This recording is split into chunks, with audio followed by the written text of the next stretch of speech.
One of the biggest reasons why so many people avoid investing in the stock market is because they're scared that it's going to crash.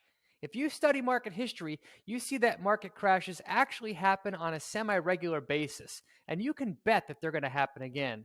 Heck, in my lifetime, the stock market has crashed on 4 separate occasions. So, what can investors do to prepare themselves for a stock market crash? In this video, we'll walk you through exactly that. My name is Brian Feroldi. And my name is Brian Stoffel.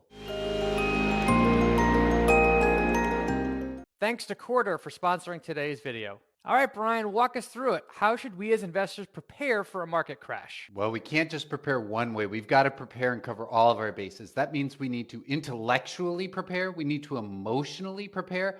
We need to financially prepare. And because we're human and we can do all those things and still mess up, we need to put some guardrails in place. But Brian, why don't you explain to us what we mean when we say preparing intellectually? I think the best thing to do is to look back at market crashes historically and just see how frequent and common they actually are. That helped me as an investor because once I realized that market crashes and market declines are very common, it made them seem much less scary every time I lived through them. So if you look back at the market history, the stock market, specifically the S&P 500, falls about 10% from its recent high about once every 11 months or so. That's basically once per year. If you look at 20% drops, those occur about once every 4 years or so. 40% drops are even scarier, but those only occur about once every 15 to 30 years. And 50% plus drops basically happen once or twice in your lifetime. But it's not uncommon for us humans to think, sure, that happened to other people, but it won't happen to me. And I'm going to teach you real quick about negative probabilities using a rather crude example of Russian roulette. In Russian roulette, there are 6 chambers and only one of them has a bullet in it. Now let's use negative probabilities to find out what would happen if you played this game. What are your chances of negative probability not dying if you play once? Well, the answer is 83%. You have an 83% chance of surviving, and we know that because 5 empty chambers divided by 6 is 83%. The flip of that is that you have about a 17% chance of dying in one turn. But what happens if we say you have to play twice? Here's how we figure out those probabilities. I'll give you the answer. You have about a 69 or 70% chance of not dying if you play twice. How do I know? Because I take 5/6, multiply it by 5/6. It not happening times it not happening. In other words, you have about a 30% chance of dying if you play 2 rounds of Russian roulette. Let's up it once more. Let's say you play 5 rounds of Russian roulette. This is dangerous because now your chance of not dying if you play 5 turns or at least 5 is 40%. That's 5/6 times 5/6 and doing that 5 times in a row. That's how we figure out that probability. Now, the flip of that means that if you play 5 rounds, you have a 60% chance of dying from Russian roulette. Enough with the crude examples, though. Let's move on to investing. Now, we know that a 30% drop happens about once every 10 years. So what's the chance of not having a 30% drop in 1 year, any given year? It's 90%. How do we know that? Well, we know that in 9 out of 10 years, we don't have that drop. 9 divided by 10. In other words, you have about a 10% chance of having a 30% drop in any year. Let's take that one step further. Let's expand that to 10 years. Let's say you're going to invest from now for the next 10 years. What are your chances of experiencing absolutely no 30% drops? The answer is about 34, 35%. We got that by taking 9/10 times 9/10 10 times. Or the flip side of that is you have about a 65% chance of having at least one of those gut-wrenching drops over the next 30 years. But here's the thing. Most people don't invest for just 10 years. They invest for 30 years or 40 or 50, but let's use 30. What are your chances of experiencing absolutely none of those gut-wrenching 30% drops if you invest from now for the next 30 years?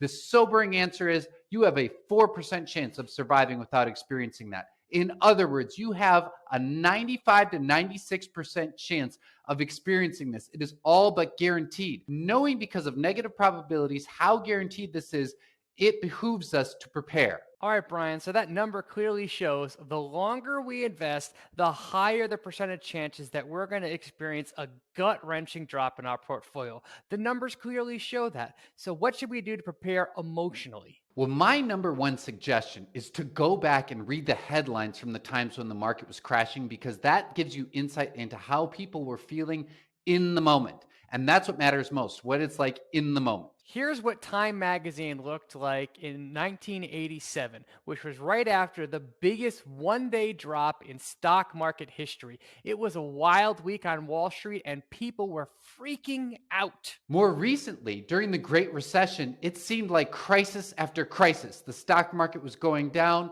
Congress didn't pass a plan to bail them out, so they plunged even more. The world seemed like it was teetering on the edge of financial collapse in the moment. Or how about more recently in March of 2020, when fears of COVID were widespread and markets everywhere were in free fall? So, after we've seen how scary it was in the moment, now's the time where we can zoom out a little bit and see what happened after that. Was it worth being so scared? Well, take a look at what happened to the S&P 500 in the wake of that huge drop in 1987.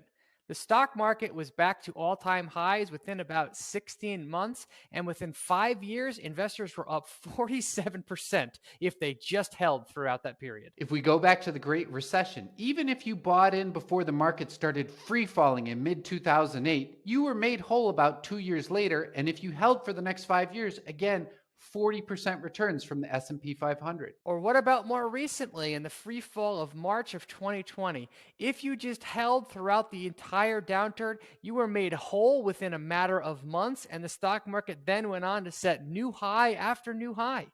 And to give you an idea of how hard it is to know what's happening in the moment, look at this tweet that I put up where I said, yes, a rally will happen, but this is the suckerest of all rallies. This isn't it. And I made that call at the exact bottom. I was 100% wrong. In the moment, you don't know what's happening. So the data is clear. Even if you buy right before a crash, within a few years, you're going to be made whole. But that doesn't mean that you should be reckless. In fact, there are several things that we think you can do with your personal finances to help you thrive in a market downturn. Brian, I think the number one thing you can do to prepare is make sure that you have lots of cash on hand. Now, you'll hear a lot of investing professionals say that, hey, that cash, it's not earning anything. You shouldn't do that. But the fact of the matter is when you have cash, especially when everything's hitting the fan, that gives you flexibility, it gives you options, and it helps you sleep at night. It's been said by people who are smarter than us that cash is the raw material of tomorrow's future returns. But how much cash should you keep and how should you deploy it?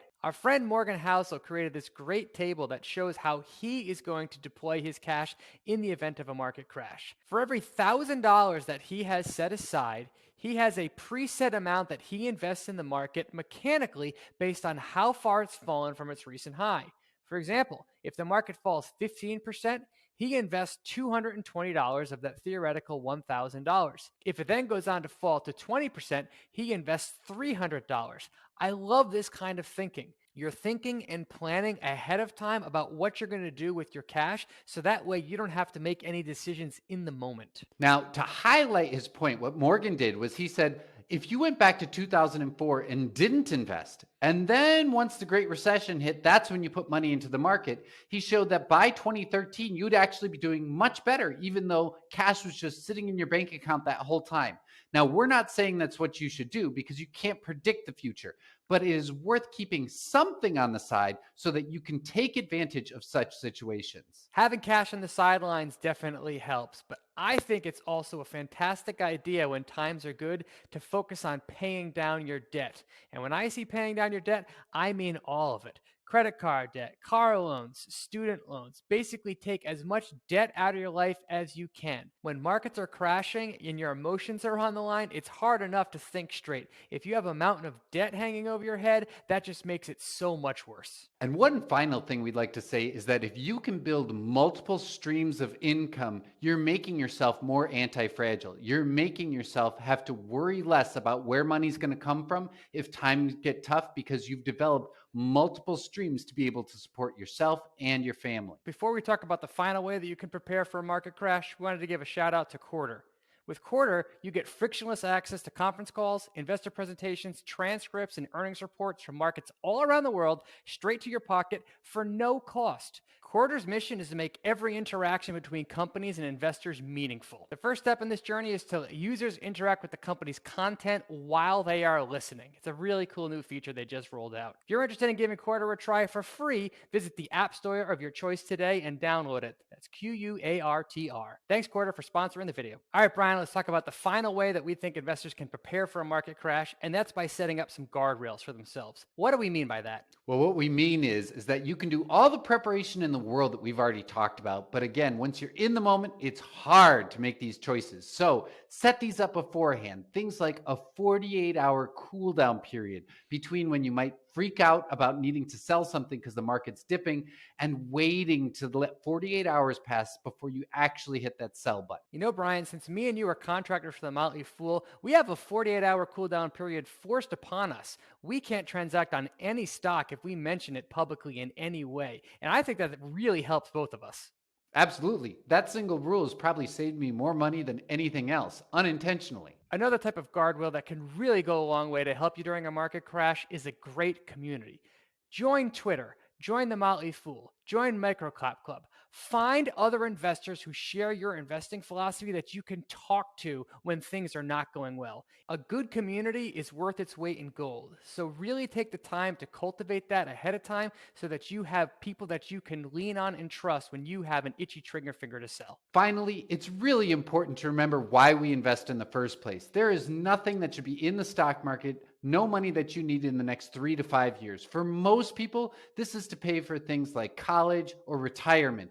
When the pandemic started, I put that sign over my shoulder to remind myself that none of this money was needed until I was at least 65 years old. And that helped right my mind to know that anything that happens today is going to look very small in the rearview mirror. Well, we hope these ideas can help you to survive the next market crash. And if anything else, you can know that Brian and I are going to be hurting right alongside you. Brian's out.